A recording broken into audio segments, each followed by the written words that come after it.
Hello friends, आपके अपने channel GK आप 38 में स्वागत है। आज के क्लास में बायोलॉजी के एक इम्पोर्टेंट टॉपिक्स नर्व सिस्टम के बारे में समझेंगे। देखेंगे कि नर्व सिस्टम है क्या, उसके अर्थ को समझेंगे, उसके बाद इसके प्रकार देखेंगे। हर एग्ज़ाम में लगभग 2 से 3 क्वेश्चन इससे पूछा ही जाता है, तो ये क्या हुआ मोस्ट इम्पॉर्टेंट टॉपिक्स हैं, इसीलिए इसे डिटेल से समझेंगे। तो सबसे पहले इसके अर्थ को समझते हैं। तो सेंसरी ऑर्गन्स के द्वारा कलेक्ट किए गए इंफॉर्मेशन ब्रेन तक जाता है और ब्रेन क्या करता है, उस इंफॉर्मेशन को अकॉर्डिंग बॉडी के विभिन्न पार्ट को इंफॉर्मेशन सेंड कर देता है। ये क्या है, नर्वस सिस्टम। नर्वस सिस्टम करता क्या है, सेंसरी ऑर्गन के द्वारा सूचनाओं को कलेक्ट करता है और ब्रेन को देता है। अब ब्रेन क्या करता है, जहाँ जहाँ सूचनाओं की ज़रूरत होता है उस बॉडी के पार्ट को क्या कर देता है, वो सूचना सेंड कर देता है।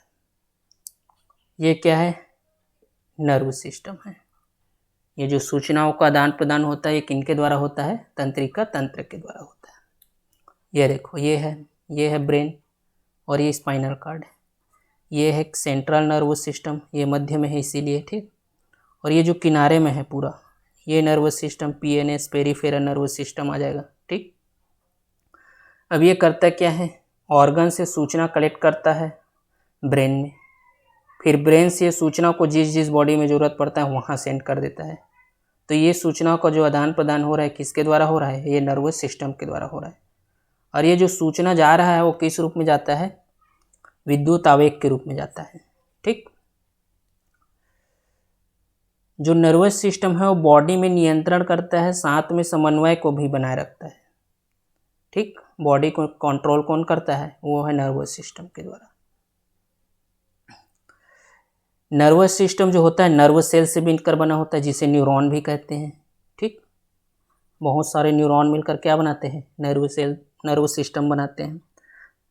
इन नर्व सिस्टम को, ये जो नर्व सेल है ये क्या होता है, हमारे शरीर में सबसे लंबी सेल होता है। पूछा जाता है एग्जाम में, सबसे लंबी सेल कौन सा सेल है, नर्व सेल। और अगर सबसे बड़ी पूछा जाए, ह्यूमन बॉडी में सबसे बड़ी, तो वो क्या होगा, ओवम हो जाएगा, अंडाणु, ठीक। जो नर्व सेल है उनमें जन्म के बाद कोई भी विभाजन नहीं होता, मोस्ट इम्पोर्टेंट है। नर्व सेल जो है उनमें जन्म के बाद कोई भी विभाजन नहीं होता, जबकि जो सबसे ज़्यादा विभाजन होता है वो किस में होता है, यकृत में होता है, ठीक। तो ये है नर्व सेल, ये है नर्व सिस्टम। अब ये नर्व सिस्टम क्या होता है, बहुत सारे नर्व सेल से मिलकर बना होता है, ठीक। आइए एक नर्व सेल की संरचना देखते हैं, जिन्हें न्यूरॉन कहते हैं। ये देखो, ये ऐसे दिखते हैं। ये है न्यूक्लियस, ये डेंड्राइट, सेल बॉडी, ये एक्सॉन और ये नर्व एंडिंग, ठीक। तो ये क्या करता है, ये देखो, ये डेंड्राइट, ये ऑर्गन से सूचना को कलेक्ट करता है, ठीक। फिर ये एक्सॉन में जाता है, एक्सॉन से फिर एंडिंग में जाता है, और अब क्या होता है, ये एंडिंग से दूसरे न्यूरॉन में जाता है। देखो, अब यहाँ से लेके यहाँ तक नर्व सेल्स है, तो ये कई सारे न्यूरॉन से मिलकर बना होता है, ठीक।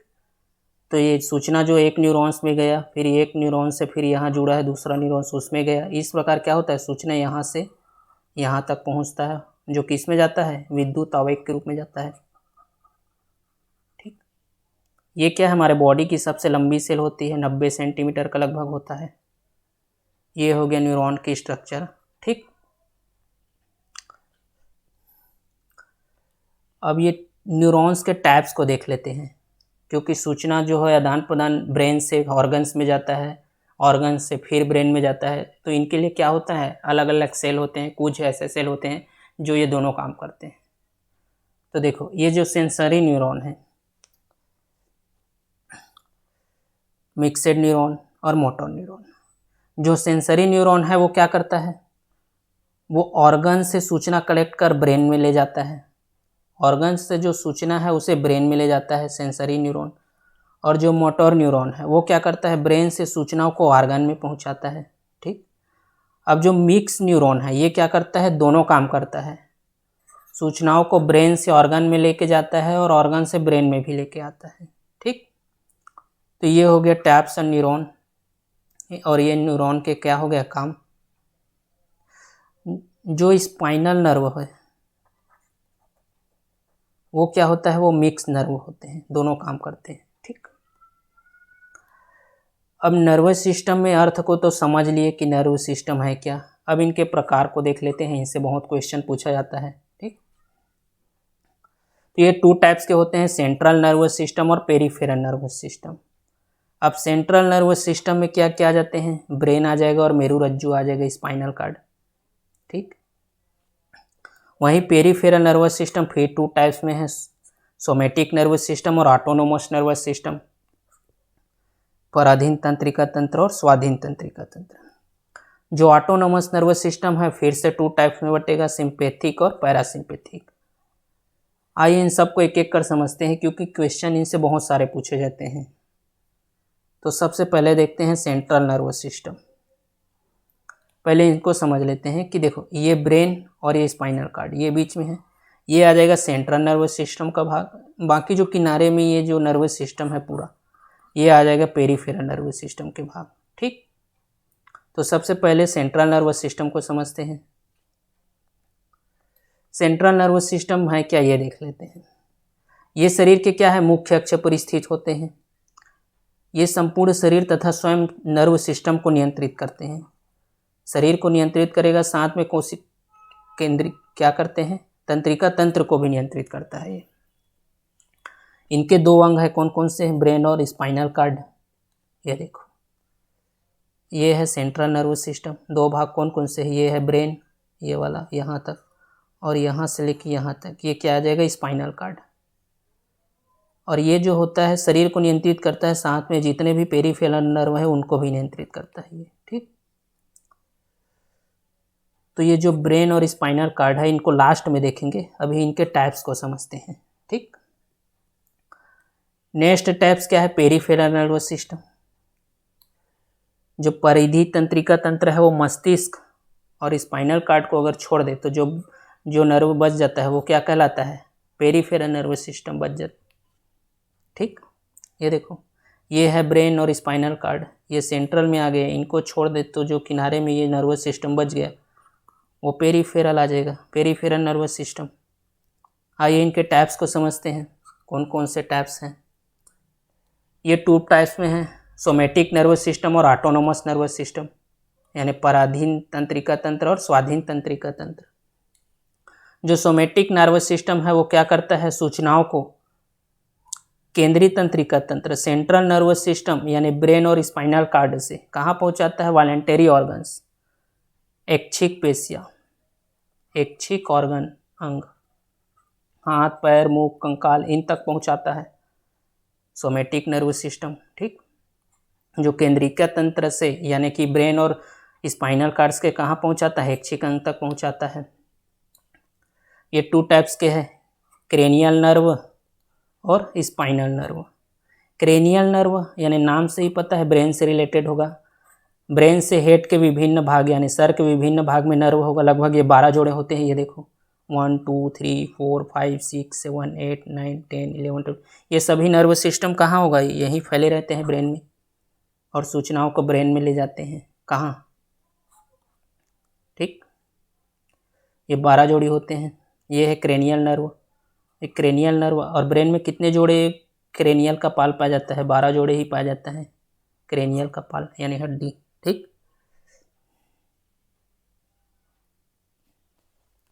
वहीं स्पाइनल नर्व की बात करें तो ये स्पाइनल कार्ड के द्वारा बॉडी के विभिन्न अंग तक जुड़े रहते हैं। ये 31 जोड़े होते हैं। ये देखो ये है स्पाइनल कार्ड, ये अलग अलग कलर के जो नर्व आया है बॉडी के विभिन्न भागों में फैला हुआ है, ये स्पाइनल कार्ड है। स्पाइनल कार्ड से कहाँ गया है, बॉडी के विभिन्न भागों में। ये है स्पाइनल नर्व, ये 31 जोड़े होते हैं।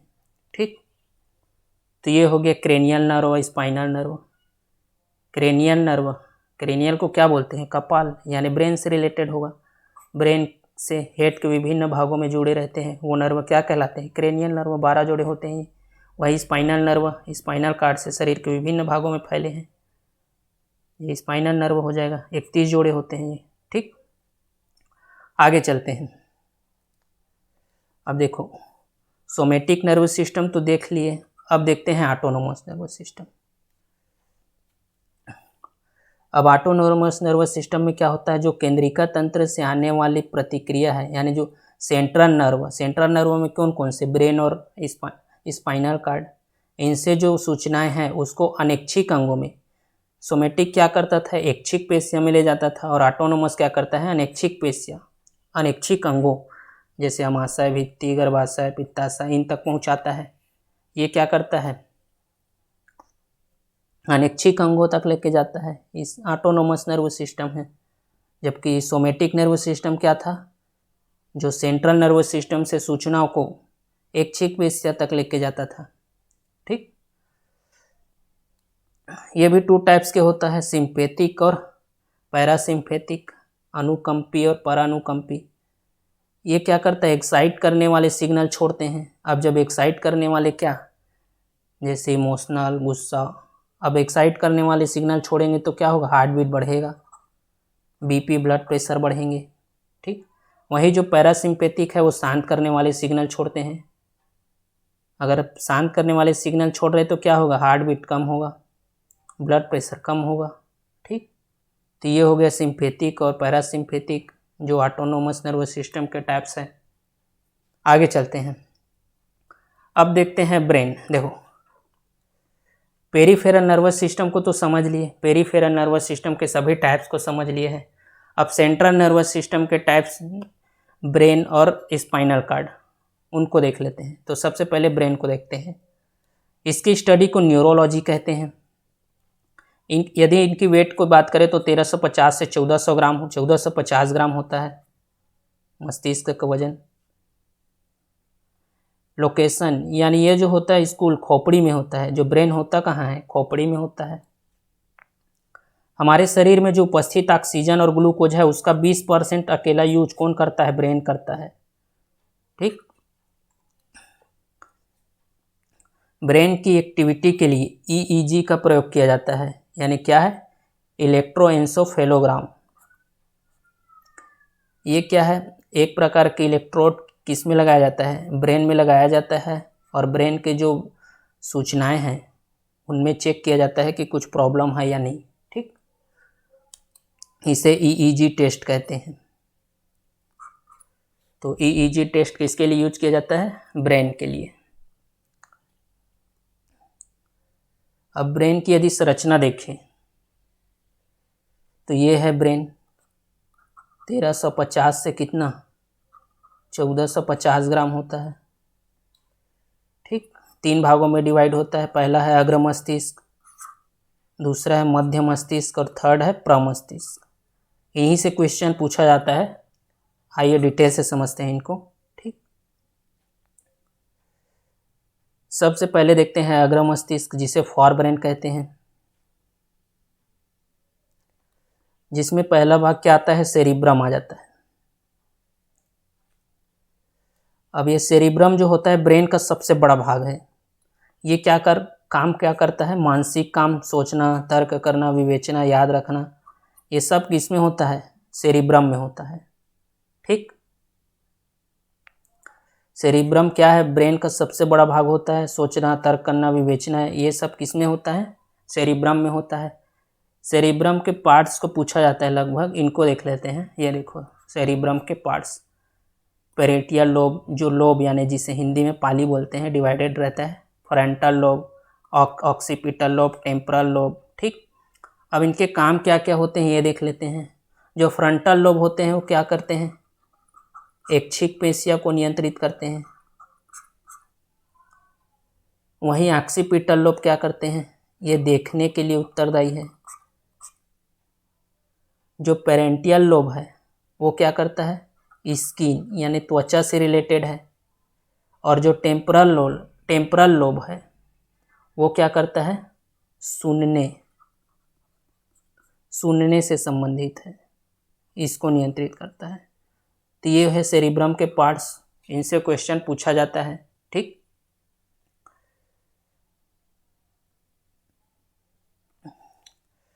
तो अग्र मस्तिष्क के सेरिब्रम पार्ट्स तो देख लिए। अब नेक्स्ट है डायंसिफेलन, जिसके 4 भाग है, थैलेमस, हाइपोथैलेमस, एमिगडाला और हिप्पोकैम्पस। जो थैलेमस है वो क्या करता है, ठंडा, गर्म और दर्द का एहसास कराता है। जो हाइपोथैलेमस है वो क्या करता है, भूख, प्यास, क्रोध, प्यार, घृणा, इन सबको नियंत्रित करता है। साथ में शरीर का तापमान को भी नियंत्रित करता है हाइपोथैलेमस। और पिट्यूटरी ग्लैंड से जो हार्मोन सीक्रेट होता है उसे भी कंट्रोल करता है, कौन, हाइपोथैलेमस। ठीक। एमिगडाला, अब एमिगडाला क्या करता है, ये इमोशन को जनरेट करता है। कई बार मूवीज देखते देखते आंख से आंसू आ जाना, इन सब के लिए उत्तरदायी कौन है, एमिगडाला है, ये इमोशन को जनरेट करता है। हिप्पोकैम्पस ये क्या करता है, शॉर्ट टर्म मेमोरी को लॉन्ग टर्म मेमोरी में कन्वर्ट करता है। कई बार जो पढ़ा हुआ रहता है लंबे टाइम तक याद रहता है ना, इसके लिए उत्तरदायी कौन होता है, हिप्पोकैम्पस होता है। ठीक। तो ये हो गया अग्र मस्तिष्क के भाग, इनसे लगभग क्वेश्चन पूछा ही जाता है। अब चलते हैं मध्य मस्तिष्क में। अग्र मस्तिष्क समझ लिए, अब देखते हैं मध्य मस्तिष्क। ये क्या है, सबसे छोटा हिस्सा है ब्रेन का, जिसके भाग है कार्पोरा क्वाड्रिजिमेना। ये देखने व सुनने के लिए उत्तरदायी है, मोस्ट इम्पोर्टेंट है। कार्पोरा क्वाड्रिजिमेना किसके लिए उत्तरदायी है, देखने व सुनने के लिए। ठीक। तो ये हो गया मध्य मस्तिष्क। उसके बाद आ जाते हैं पश्च मस्तिष्क। तो पश्च मस्तिष्क के 2 भाग है, सेरिबेलम और मेड्यूला ऑब्लागेंटा। सेरिबेलम देख लेते हैं सबसे पहले। ये क्या करते हैं, मांसपेशी गतिविधियों को नियंत्रित करते हैं। सेरिबेलम क्या करते हैं, मांसपेशी गतिविधियों को नियंत्रित करता है। वहीं शरीर को क्या करते हैं, ये संतुलन बनाए रखता है। देखो, शराब पीने के दौरान जो प्रभावित इफेक्ट अंग है वो कौन सा है, वो सेरिबेलम है। शराब पीने के बाद सेरिबेलम अंग प्रभावित होता है, जिसके कारण क्या होता है, शरीर में संतुलन नहीं बना पाते, इसीलिए लड़खड़ाते हैं, गिरते हैं। ठीक। मेड्यूला ऑब्लागेंटा की बात करें तो वो क्या क्या नियंत्रित करता है, हृदय दर, रेस्पिरेटरी सिस्टम, ब्लड प्रेशर और नाड़ी दर, इन सबको नियंत्रित करता है। हृदय दर कितना है, 72 प्रति मिनट हमारे शरीर में। रेस्पिरेटरी दर कितना है, 18 से 22 प्रति मिनट। ठीक। इन सब को नियंत्रित कौन करता है, मेड्यूला ऑब्लागेंटा करता है, मोस्ट इंपॉर्टेंट है। तो ये हो गया हैंड ब्रेन। अब देखो, सेंट्रल नर्वस सिस्टम में ब्रेन को पढ़ लिए, अब क्या बच गया, स्पाइनल कार्ड। अब स्पाइनल कार्ड यानी मेरुरज्जु, इनको देख लेते हैं। देखो, ब्रेन पढ़ लिए, अब बच गया स्पाइनल कार्ड, ये वाला भाग। ये क्या करता है, रिफ्लेक्स एक्शन, प्रतिवर्ती क्रिया को नियंत्रित करता है, जो मेरुरज्जु है। अब प्रतिवर्ती क्रिया क्या है, इनको एक बार समझ लेते हैं। देखो, रिफ्लेक्स उत्तेजना के प्रति एक अनैच्छिक और अचानक प्रतिक्रिया, ये क्या कहलाता है, रिफ्लेक्स एक्शन। उदाहरण से समझो, जैसे देखो, जब सांप देखेंगे तो अचानक से क्या होते हैं, पीछे हट जाते हैं। ये तो होता नहीं, सांप देखने के बाद पहले सोचते हैं कि आओ सांप मुझे काटो, फिर पीछे आएंगे। ठीक। ये क्या होता है, अचानक से होता है ना, देखेंगे उसके बाद शरीर क्या करता है, एक क्रिया करता है जिसे अनैच्छिक क्रिया कहते हैं, और अचानक क्या होते हैं, हम लोग पीछे हट जाते हैं। जैसे गर्म चीज को छूने पर क्या होता है, अचानक से हाथ उठा लेते हैं। जब ये क्या है, सब अनैच्छिक क्रिया है। गर्म चीज को छूते हैं तो अचानक से हाथ उठा लेते हैं, कि छूने के बाद उसको सोचते रहते हैं कि जलेगा तब उठाएंगे, है ना। जैसे ही क्या करते हैं, गर्म चीज छूते हैं, अचानक से हमारा हाथ पीछे आ जाता है। ये उत्तेजना क्या कर रहता है, ये क्या कहलाता है, रिफ्लेक्स एक्शन कहलाता है, जो अनैच्छिक क्रिया हमारे बॉडी में अचानक पैदा हो जाता है। ठीक। और ये इनके लिए उत्तरदायी कौन होता है, स्पाइनल कार्ड होता है। जैसे आँख लगने, आँख के सामने कीड़ा आता है तो पलक क्या होता है, तुरंत बंद हो जाता है। ये सभी उदाहरण किसके हैं, रिफ्लेक्स एक्शन के हैं। ठीक। ये रिफ्लेक्स एक्शन का जो सबसे पहले पता है वो किसने लगाया था, मार्शल हॉल ने लगाया था, मोस्ट इम्पोर्टेंट। ठीक। तो ये हो गया ब्रेन, नर्वस सिस्टम, इन सब से रिलेटेड इम्पोर्टेंट पॉइंट आपको समझ आया होगा, क्योंकि इनसे लगभग 1 या 2 क्वेश्चन हर कॉम्पिटिटिव एग्जाम में पूछा ही जाता है। तो 1 या 2 बार अच्छे से वीडियो देख लेना, ताकि एक भी क्वेश्चन न छूटे। चलिए इनसे रिलेटेड कुछ क्वेश्चन है उनको लगा लेते हैं। क्वेश्चन फर्स्ट है, मस्तिष्क के किस भाग में ताप को नियंत्रित करते हैं? ऑप्शन है अग्र मस्तिष्क, अनुमस्तिष्क, प्रमस्तिष्क और हाइपोथैलेमस। तो जो मस्तिष्क ताप का नियंत्रित कौन करता है? वो हाइपोथैलेमस करता है। आंसर डी आ जाएगा। पिट्यूटरी ग्लैंड से होने वाले हार्मोन्स को भी नियंत्रित कौन करता है? हाइपोथैलेमस करता है। नेक्स्ट क्वेश्चन है, सांस लेने में ऐच्छिक विषय के लिए इंपल्स प्रारंभ होता है? ऑप्शन है मेड्यूला, सेरिब्रम, स्पाइनल कार्ड और वेगस तंत्रिका तंत्र।